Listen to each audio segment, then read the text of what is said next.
Balimau annokuma très urgent et très grave. Balimau aywa ko bafla de kerabi jeudi 23 avril 2026.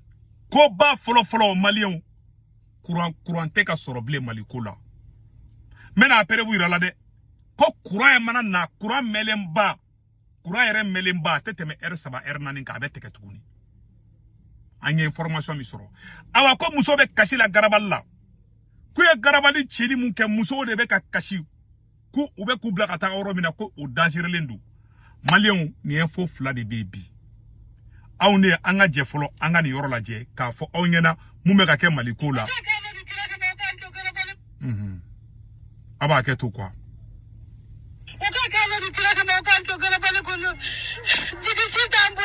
wanaya me fama sodasu aunde do amba ndisi go sinu ye do ngudu nyambo ku deli alakama ambo ku deli kirakama ne to akaba de nyama de abela jele nyoro isande ametla ka doni detail la na nga kuranko tala je flo anga kuranko tala je kurante de ntendu wala de anga janga ni kamale la je flo sabapa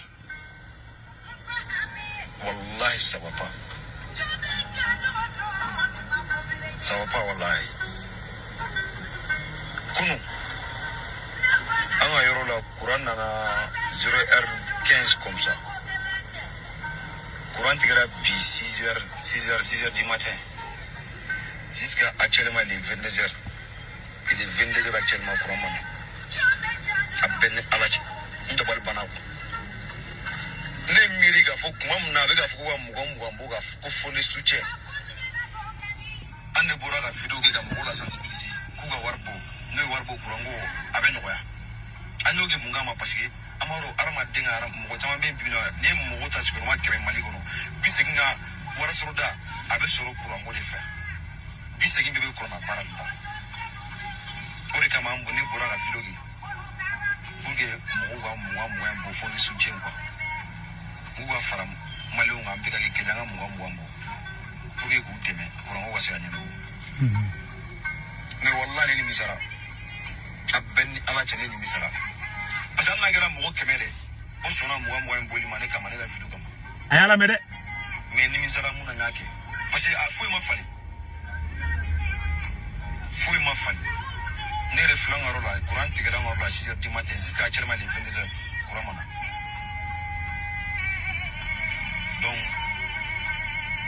anye fantandoni il mun ye guda pele wallahi gurbu ba do fi ado le fe Quran tigara il mun ye guda pele wallahi billahi ni wa gurbu jeni a Quran ga tiga an na to na Quran atigo la tendo wallahi tani kuma fa ala ni nana suwa be bo bararola ibe ni jigida ki be na suwa ni tagere poji ni nana suwa ni jigi be muni Quran fandu we kirim ni na suwa Quran ti itira suwa wala e be mun feren dabal ba debini suwa na foshi da ngoro la jiti ke mo foshi angoro la debini matin foshi san jiti jifanati alors la me facture sera ame impôt sera ame fembele vraiment ça va pas wallahi billahi ça va pas il me on folina malien dimine man on kurango ni ay fere ni kurango la ay fere ni kurango la malien te ni nere depuis 2021 faut si ça ambra munyu be mo te munyu ma si ça ma malien dimine man mo te munyu kasi ça ma nere mana mire ko ne filu munyu ke ko ne be filu ke kuma be mo ma ay mugambo wala fara wa kele abu amu deme mi imagine irgale doro malien bela jele kuma men ni te segu tungara kuma kan de ala ka dongo do dugu je do de be bo ka ni misara nunga kula utisew nunga war dunde la utise nunga na war dunde kama nunga na benjia de kama ni abenu korana cha nunga tsega malijo wallahi billahi yen kale korana la uta solution to bulu wallahi solution me mo bulu ya bekle utise bekiski kula je tron aya akli donné ka video na ka garder wallahi billahi utise ne nunu ye baraka ne bu baraka chugodo Nous mina fo degende ou te fo ido.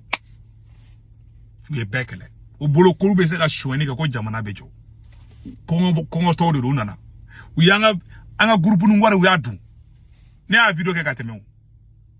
Awni ala che ay malonga muga ntike ka be courant duma desara ka courant duma. Muga embe ka ke mundi sa. Abe ka muga ka téléphone ci wa abe ka malon sadi ni ha ka yere ta to awda kwa. Mais faut malon ngena asimi ko ta keleme ka avion de sa avion compagnie de daila sunguru batulu nyangi. Wallahi billahi. Wallahi Mali gouvernement be avion min tabi aba louer asimi sunguru batulu nyangi de mais ka bo kalama. Kadla ka war sarai.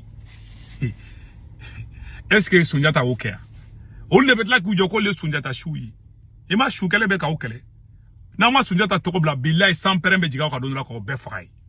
Parce que te horoni billahi tallahi. Aflene courante malien shibulu bi. Ke be fosa be ame. Courante de be ba kalama. Mogo be barabaka to be ka sa docteur Solabi. Billahi tallahi mogo do ene wole bi kuga mogo sara cause de l'irrele. Kata ku betaka uga mogo la de docteur Sola billahi ko courant ko problème ou masika ke. Ma be fa mbe ni ma kuma da dro nyaji be bokwa wallahi.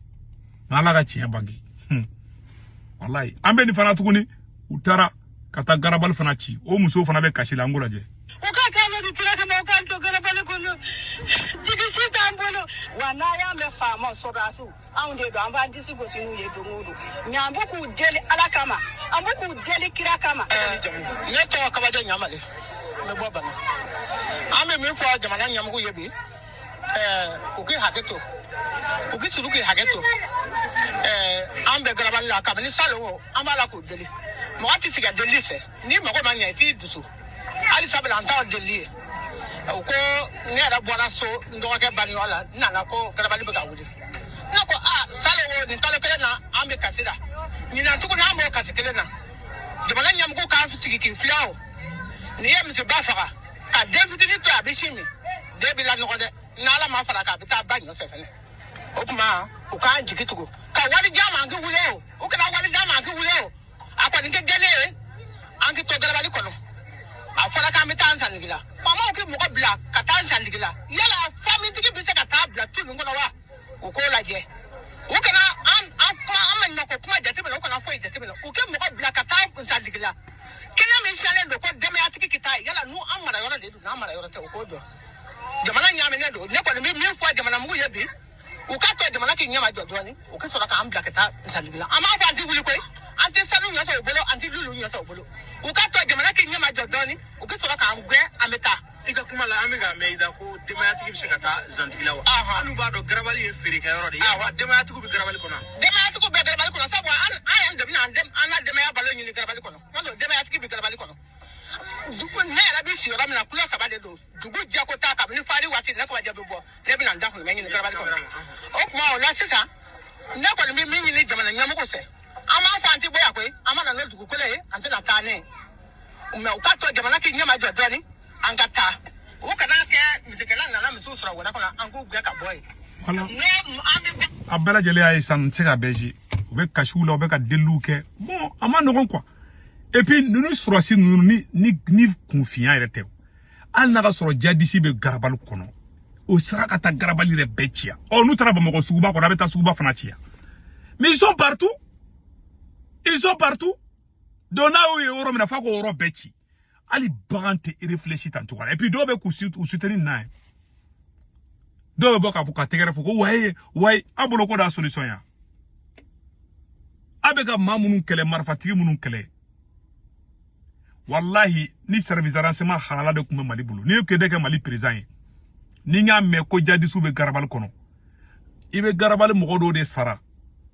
Renseignement e waridi. Ibe waridi do ma nu yo dro ku ko fo. O rebe bara do ga ebulu mais baga nunu saka c'est dire ne taro nunu ye che Mali bien Mali bina koy e na fara ku beta garabal ko no de o yere de u sororo dumay o ko fotora be tout bina tro c'est tout ou be yemblaw na to ka flani sama mina bila o be garabal le ka toy renseignement de kan a renforcer garabalula mais abi se ka ta mo ko garabal ci tuko jume abi to ci tuko jume ka ta mo ko bo ka to bla ko ko muso de flek kashila ta bo ni ngere nyaji doronta to auda ay mo ko to yede billahi tala yan to he ne kuma ne bolo ka fo bela jele na Malien mon France, Italie, Espagne, Angleterre, Amérique, Canada, wari ci doxala be Senwave application télécharger. Na Senwave application télécharger be ne ka corps promo do urgent 10 € be na ya reta ko fa ba ka banque information be do so mo ko be Mali Sénégal, Côte d'Ivoire, Cameroun. Abon ko orange numéro do anu to kambe carte ka na do drome na do dro automatiquement na war tuma drome kele auta sara Senwave yere photo flene o de kunda kambe ciao.